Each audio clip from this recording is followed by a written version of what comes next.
Producer's Picks with Jared Diglio. This is where he tells us all the stories that are really on his mind. Jared, what do you got? Well, we'll start off earlier. You were saying, hey, where's Joe Biden? And we have found where Joe Biden is, or at least where he was.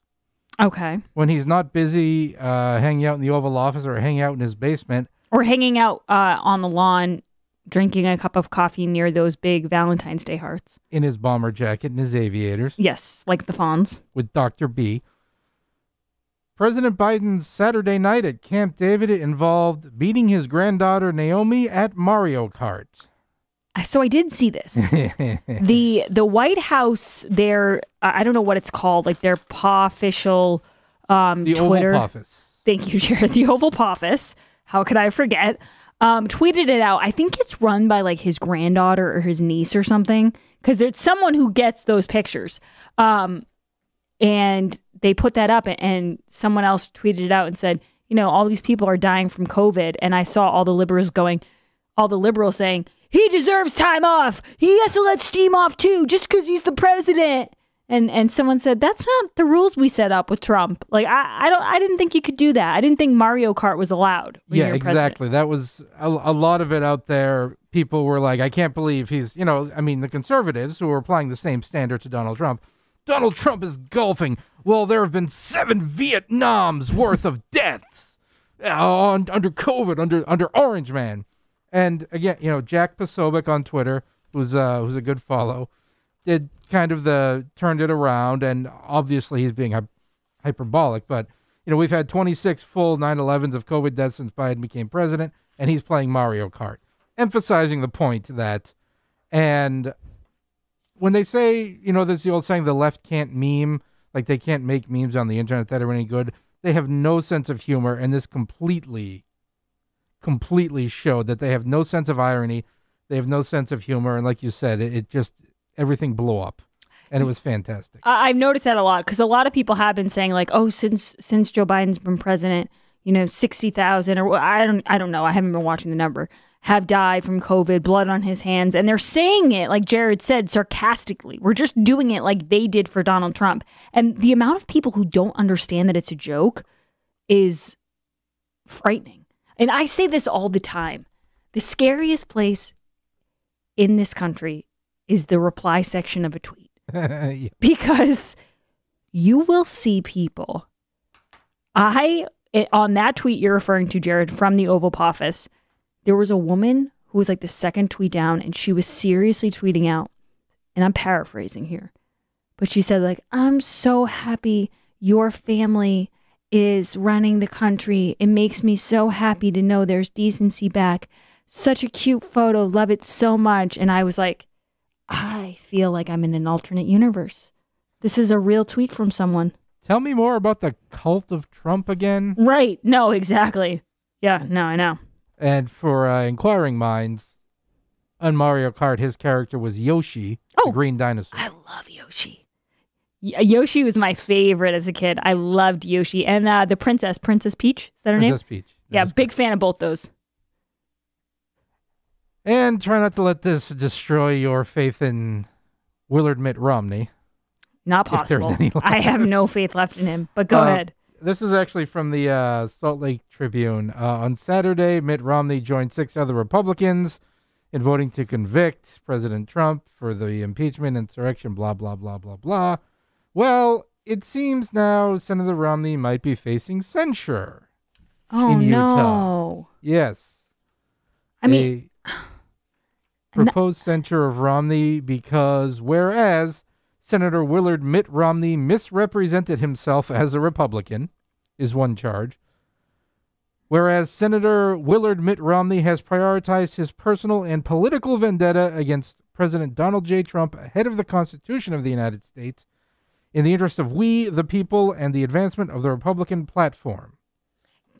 Well, can we get Nancy Pelosi's take on what that even means? Because when they said they were going to censure Trump, I think was it Trump they were going to censure, and she freaked out. This is cut 7. Oh, these cowardly senators who couldn't face up to what the president did and what was at stake for our country are now going to have a chance to give a little slap on the wrist. We censure people for using stationery for the wrong purpose. We don't censure people for inciting insurrection that kills people in the Capitol.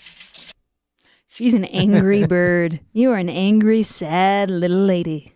The kicker on the censure of one Willard Mitt Romney, whereas Senator Willard Mitt Romney appears to be an agent for the establishment deep state. What? On top of everything else, he is apparently feel that he is an agent for the establishment deep state. Huh. So, Willard Mitt Romney facing potential censure in Utah. What else you got? I got some fun with animals, actually. This is from the New York Post. An inventive UK woman made waves online after outfitting a disabled goldfish with a customized life jacket so it wouldn't sink. Oh, that's so cute. That's Yeah, like when the dogs have the little wheelchairs. Like they have wheels instead of legs. I love that. I mean, I don't love that they have that. It's sad, but I love that they can find a way to move. Right.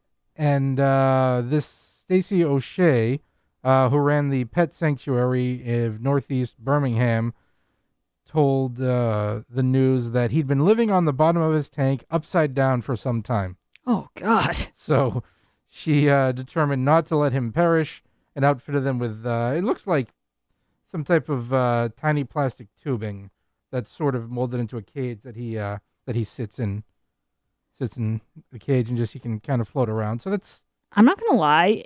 And I haven't had a fish in a long time, but if I saw one floating on its back at the bottom of the tank. Yeah, that would not be my first.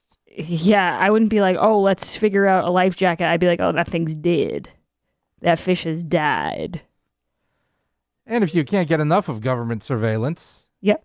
LED streetlights are the new norm in cities like Atlanta, Los Angeles, Philadelphia, and different places are trying it. Basically, they've decided that the old streetlights aren't up to snuff, so they want new streetlights, which are brighter with the LEDs, because that way you can see better. But these streetlights, and this is according to a report from Axios, these streetlights can even help you find parking spaces. Help you keep track of where you parked. What do you mean? And traffic patterns. It means you can, you know how they have apps where you can do different things? So there'll be like apps. You could download the streetlight app. So if you haven't had enough government surveillance, there's more coming. I know I said this in the first hour about Bill Gates, but can we just take baby steps? Can you just where did you say this was going to happen? It's being tested in Los Angeles, Atlanta, LA. Philadelphia. Yes. Jared, I don't have to tell you. LA's got a lot of problems. And this will solve it. The No. streetlights will get rid of all the homeless camps, clean up all the sidewalks. They need to focus. They need to prioritize. They've got poop on the streets in a lot of these places. They've got homeless people everywhere. Don't worry about changing the lights out just yet. Let's knock off a couple of other situations before we get to that. Priorities. It's basic.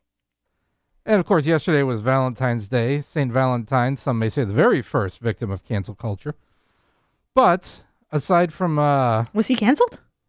Yeah, he was persecuted for being a Christian, and he was thrown into the lions. So yeah, I'm gonna get in trouble, and I should know that. That was a little highbrow on my part. So No, I appreciate it. I overshot a little bit on that one. I apologize. I like a little highbrow. Please bring a little highbrow to the situation.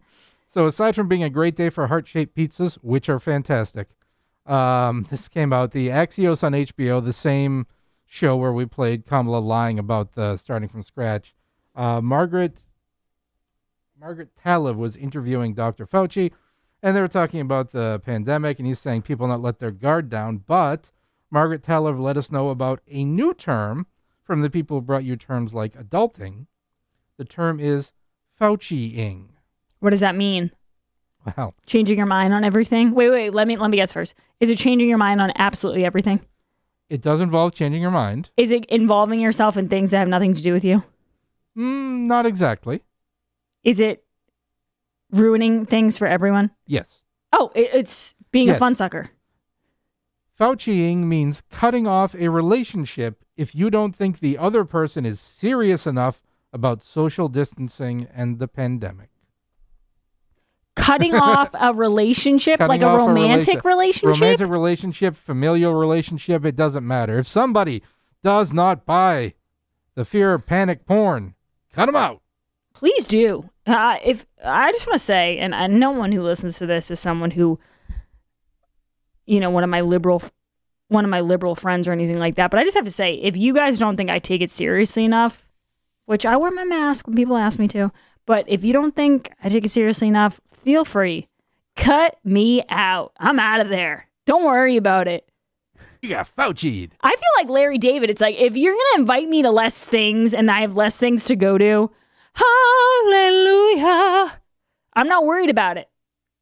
I don't know anyone who's worried about it. Like, does anyone think, oh no, that person's not going to invite me to the baby shower? Oh no, I don't get a lecture today. Oh no, I don't have to buy that person a gift for something. I'm sorry, I know I sound like a grouch, but I'm just saying, like, if you don't like me because of that, then feel free to cut me off the list. I'm the first volunteer. I volunteer as tribute. Guys, I have great news for my listeners, though. The Gen 40 heater is back and just in time for this really cold weather. It is freezing out. And a lot of times you heat your whole house up. It's too much. It costs too much. The heat doesn't always get in the right place. It kind of floats around, and then certain rooms are cold, certain rooms are hot. But if you have the Gen 40 heater, you will be happy. You need to start planning, and that means you need the Gen 40 heater because it's remarkable how fast it heats everything up, how warm everything stays. You will feel it in your bones. It's such a deep, warm feeling, and it's awesome. It's like the entire house, or no, really where you are, but you can move it around the entire house because it's not that big, Jared. It's not clunky. No, it's for the amount of heat it gives off. It's really kind of a small unit. It is, and it's a good-looking unit too. It is. I love the oval shape and the wood. It's a classic look, and it really does the job. And it saves me money on heating. And if anybody buys oil or even gas, especially with the fracking now, that's going to start going up. You got to supplement. Yeah, and you got to this is cut the where way you to do can. it. Exactly. You got to cut where you can. Go to EdenPure.com and put in code word HowieDeal to get $50 off the sale price. That's EdenPure.com and use code word HowieDeal for an extra $50 off. These heaters are in high demand, so go right now to EdenPure.com. When we get back on the other side, we'll be talking to Howie Carr. I also have a tweet here from Sean Penn that I'm going to read to Howie. I want to get his expertise on Sean Penn. We'll be back on the other side. Don't go anywhere. This is The Grace Curley Show. You're listening to The Grace Curley Show.